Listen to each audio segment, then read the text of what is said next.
नजर आएगा। हालांकि जेएलआर का प्रदर्शन मिला जुला ही रहा। अनुमान मुताबिक वहां पे जो वॉल्यूम्स में कट ऑफ देखने को मिले, जो कमजोर वॉल्यूम थी, उसी की वजह से आय में भी एक इम्पैक्ट देखने को मिला। लेकिन टोटल रेवेन्यू बेसिस पर देखें तो 7% की ग्रोथ आपको वहां पर नजर आएगी। करीबन 1 लाख करोड़ के आसपास रेवेन्यू आते हुए दिखा। कामकाजी लेवल पर मुनाफा देखे तो 32% की कमजोरी थी। मार्जिन में भी हल्का दबाव था, 10.7% के आसपास मार्जिन आते हुए दिखे। लेकिन क्वार्टर 4 में 3% डिविडेंड का भी कंपनी ने ऐलान किया और 110 करोड़ का यहाँ पे करीबन वन टाइम गेन भी रहा, तो उसका भी एडजस्टमेंट आपको नजर आएगा। जेएलआर जिसकी कमजोर रहा है ये क्वार्टर, 11% की कमजोरी आय में यहाँ पर देखने को मिली।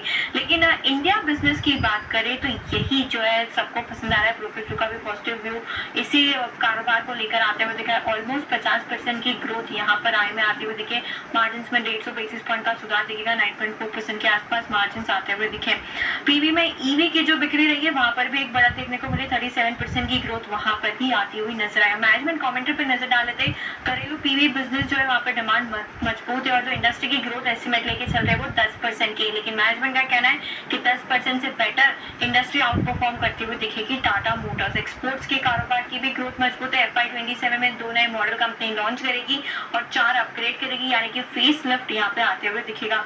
FY27 में एक्सपोर्ट 70 से 100% की ग्रोथ यहाँ पर देखने को मिल सकती है। ब्रोकरेज व्यू देखे तो यहाँ पे सबसे ऊपर आपको सीएलएस नजर आएगा। हाईएस्ट टारगेट उन्हीं के मैक्वेरी 367 का टारगेट, सिटी 330 और जेफरीज पे देखे तो 300 का लक्ष्य यहाँ पर देखते हुए दिखे। तो इंडिया कारोबार जो है वो ब्रोकरेजेस को पसंद आ रहा है।